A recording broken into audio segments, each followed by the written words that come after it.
Hey, everybody, welcome to the Blue Heart webcast. It's also a podcast. We do an audio version of this at jpangaro.podbean.com, but this is the video webcast. All right. So I want to thank our sponsors, Blue 360 Media, my publisher, Riot Tint. They make all kinds of safety and security window glazing for schools and businesses all over. Fantastic. And medicalessentialdiagnostics.com. New Jersey-based company. They do health screenings for first responders at no cost to you. Find out if you're healthy. All right. So this is a little update program on something that I talk about in a couple of my um, classes that I teach, as well as here we've had some programs. So I'm talking about the Idaho college murders from 2022. So an individual has been charged with the murder of four young people, three women and a young man. Brian Kohlberger is his name. Now, we don't know if he's guilty or not. He hasn't had his trial yet. I think it starts in a couple of months. But he was attending a college near the University of Idaho where these murders took place. And he's been charged in the brutal stabbing murder of these four college students in their bed in their off-campus housing. All right. So one of the things that I have talked about is that for investigators, understanding the significance of the crime scene and what the crime scene can tell us about the mind of the killer is extremely important. All right. Because the condition of victims, the location of the place, how they went through someplace, maybe ransacking or they're not ransacking, whatever, is all indicative of the mindset of the person, which can help you when you get a suspect and you have to talk to them, right? Because now you know about the crime scene. What did it tell you? Right. So an example is if we look at the O.J. Simpson murders. Now, he was acquitted of those murders, but he was found responsible in the civil court. Well, O.J. is also no longer with us. All right. He has expired. But it's clear to me as an investigator that O.J. was the murderer of Nicole Brown Simpson and Ron Goldman. It was very clear. Did the cops make mistakes? They did. In testimony and in mixing evidence by accident, lots of mistakes were made. But when I look at that crime scene and we see the brutality that was unleashed on the victims, it says something about the mindset of the killer. Anger, rage, jealousy, all those things we know OJ possessed from his previous behavior.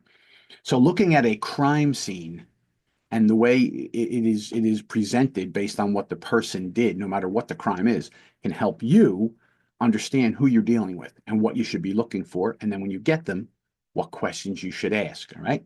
So Brian Kohlberger is accused of sneaking into this dorm, this college house, not a dorm, I'm sorry, it's a college house, off-campus housing. Six kids apparently lived there.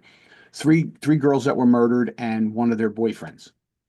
And the killer snuck into this house, went in, and stabbed each one of the victims multiple times with a large bladed knife. Now, we've talked in previous episodes, you should go back and see it if you haven't, about the implications of using a large bladed knife. What does that mean in a stabbing incident? As a quick refresher, when we see somebody gets into a fight with somebody and they pull a knife out and they stab the person maybe once or twice, a couple of jabs, that's either to protect themselves, to get away, maybe they're in anger, and then they hit an artery and the person dies. That's different than multiple stabs of a person with a large bladed knife.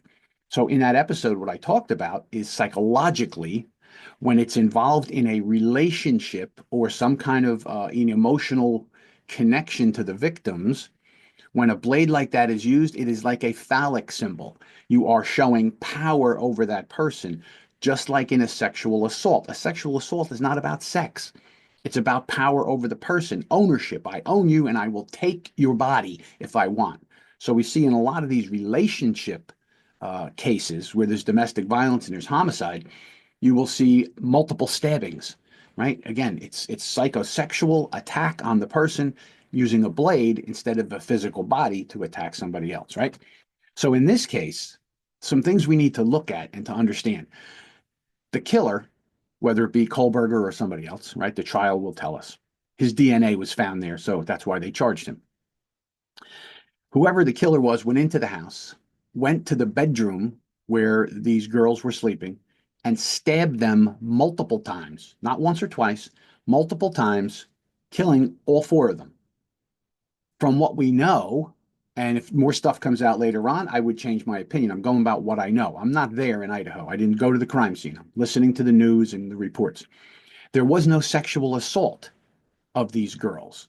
They were simply and the boy, they were just simply stabbed to death in their bed, and then a killer went to the next room and killed, but didn't kill everybody, just those four, and then left the scene. So we have to say to ourselves, they didn't steal anything either. Like not like it was a robbery and you committed a homicide in the course of a robbery to prevent the witnesses from talking about you. There was another girl saw him going out the door, the sort of killer going out the door, and he didn't kill her, right? And he had the blade with him. Um, he left the sheath to the knife behind that was found under one of the victims with Kohlberger's DNA on it, and that's why they charged him. But he took the blade with him. So we've talked previously about the knife as a phallic symbol in a homicide like a psychosexual connections.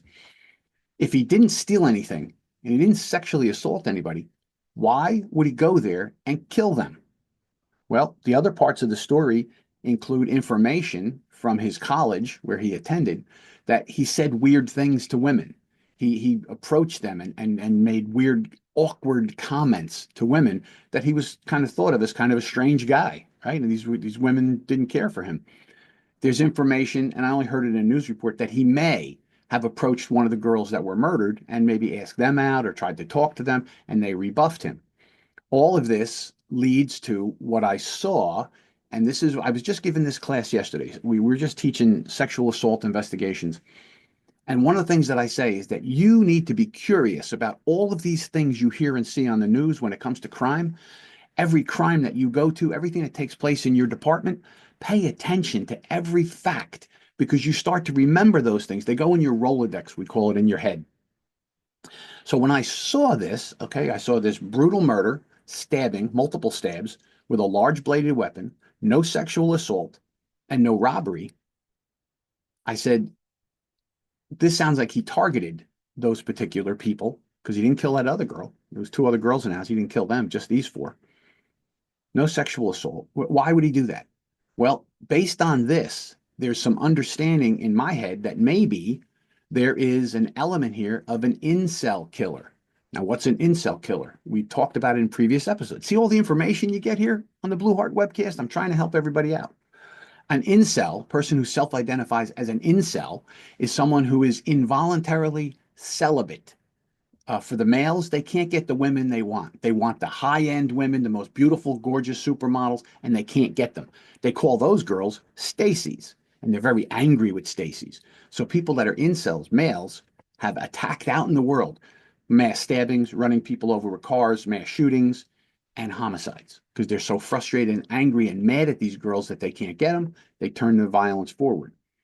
When women are incels, they are upset because they can't get the high end of men, rich, powerful, super handsome guys, and they get angry. They call them Chads. Those Chads will never talk to me.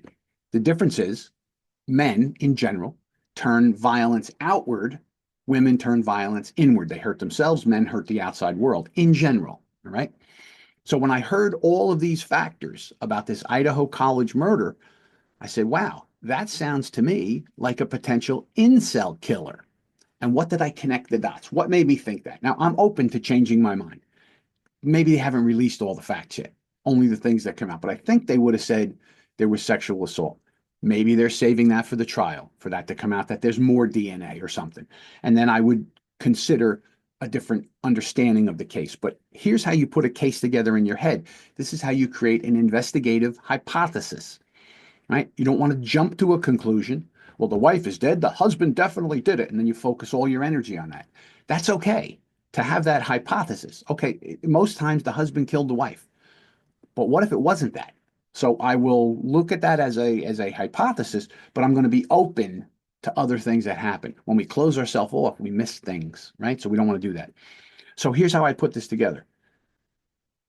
Stabbing with a large bladed knife, multiple stabs, no robbery, no sexual assault, didn't kill anybody else in the house.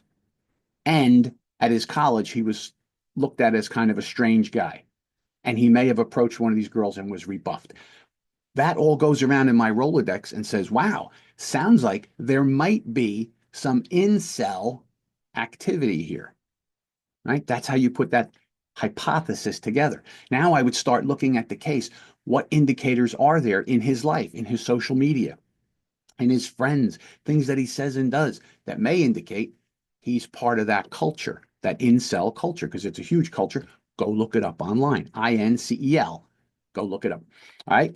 Um, so I saw all that and I said, wow, um, that might be that. Shortly thereafter, hearing about this originally, an FBI profiler came on the news and he was saying, I don't know, I see some things here might be incel killer, right?